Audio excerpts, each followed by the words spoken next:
Hello mga ka-farming! Welcome to Antonio Di Charlie Farm and welcome to my vlog. For today's vlog, for today's video, ay magtatanim na ako ng okra. So ito guys, yung katabi ng ating ceiling green. Meron nang naland prep si Papa na 9 lines. So ayan, hapon na, alas 4 na. Wala ng araw dahil makulimlim talaga yung panahon ngayon, pero yung alinsangan nandun. Ayan, hindi pa tayo nagsimula ay pawis na. So ayan, magtatanim ako. Tatapusin ko to guys kasi meron pa akong ibang trabaho mamaya or bukas ng umaga.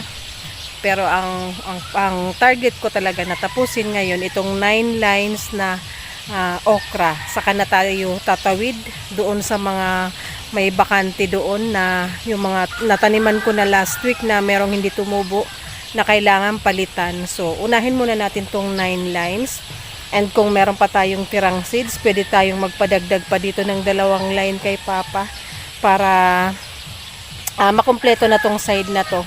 Then itong gilid, taro na lang, taro ang itatanim ko kasi puro na yan ugat ng kahoy. So ayan guys, ang background ko ay mga ibon. Ayan, ang daming ibon. Galing yan dito kanina pagdating ko. So meron akong short video para sa mga ibon.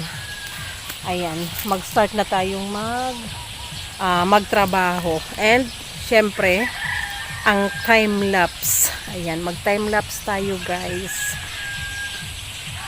So ayan guys, bago ako mag-time lapse, ipapakita ko sa inyo paano magtanim ng okra. Ayan yung okra guys. So ipaplat muna natin yung lupa, dinudurog natin yung lupa kasi ganyan yung itsura niya. So kailangan nating durugin yung lupa. Then magtanim tayo 2 seeds bawat butas. Then konting tabon lang guys para mabilis mag-germinate, mabilis lumabas yung tubo niya. And lalagyan natin ng 2 and tatakpan. So ganun lang.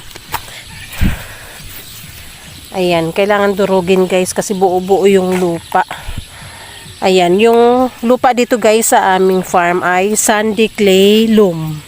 So halo siya. Yung ibabaw ay putik pero yung ilalim niya ay may buhangin. So sandy clay loam. Ayan, maganda talaga para sa pagtatanim ng gulay. And pwede rin sa palay kung tag-ulan. Kaya lang ito ay upland guys. Kaya talagang gulay na lang ang aming tinatanim. So ayan, mag time-lapse na talaga ako guys para tuloy-tuloy na ako sa aking trabaho. Ayan ang aking upuan na pagpapatungan ng camera, and ito yung backup natin na seeds. So let's do this.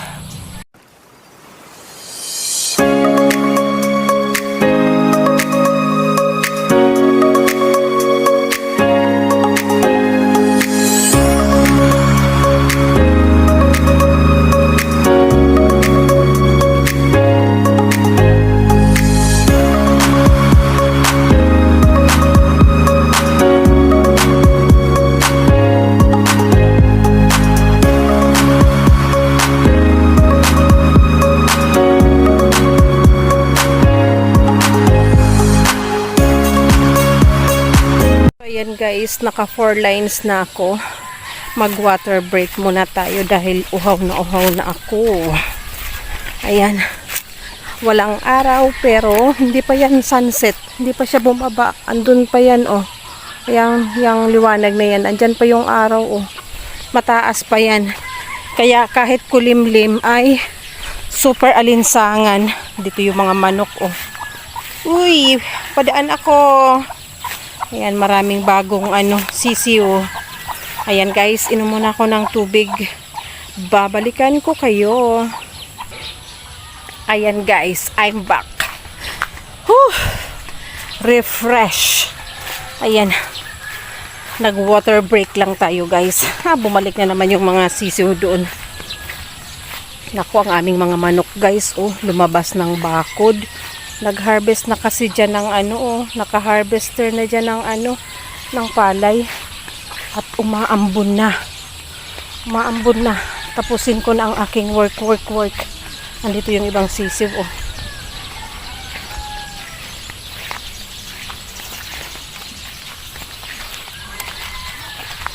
So ayan guys, balik na ako sa aking trabaho.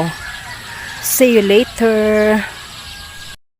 So ayan guys, tapos na ako magtanim. 9 lines done. Hiningal. Hagardos na, oh, tas kinagat pa ng lamok. Hindi na malayan, kinakagat na yung malapad na noon ng lamok. Ayan, pawis pa more. Marami pa rin akong tirang seeds guys. Ayan, oh. So magpapadagdag pa talaga ako ng 2 line. Dito, oh. Kaya pang 2 line. Kailangan kasi magputol na mga sanga-sanga guys. So dito magpapadugtong din akong ilang butas pa dito, o pag natanggal na yung mga kahoy. Ayan. Then meron akong i-check natin yung tinaniman ko last week. Kung merong hindi tumubo, papalitan natin para maubos lang ito. And wala tayong ititirang bakanting lupa. So dito ay magpapadagdag tayo ng 2 line. And sana doon sa side na yon ay makabili na kami ng another seedlings. Kung hindi man kamatis, siling labuyo. Pero mas gusto ko yung kamatis guys, kasi ginagamit sa pagluluto sa araw-araw, di ba? Kahit isang tray lang, 128 na puno. Kaya yan guys doon, oh, pahaba. So sayang din kasi yung ng space. So maititira lang tayo ng para sa kambing. Tsaka itong mga ilalim naman, itong mga ilalim ng patula, pwede naman sa kambing. Kasi hindi naman yata kinakain ng kambing yung dahon ng kalabasa. So ayan ang vlog ko for today, ngayong hapon. Hiningal. Thank you for watching guys. See you again next time. Tomorrow. Ayan. Ang vlog ko naman ay doon tayo sa baba. I-check natin yung mga sitaw. Kung meron bang hindi tumubo, ay kailangang palitan dahil meron pa akong natirang seeds ng sitaw. So bye-bye for now. See you again next time. Adios, mi amigo, mi amiga. Ayan, ikot muna tayo ng Ayan, maliwalas ang kalangitan. Pero kanina umambon, akala ko nga abutan ako ng ulan. So ayan, bye-bye.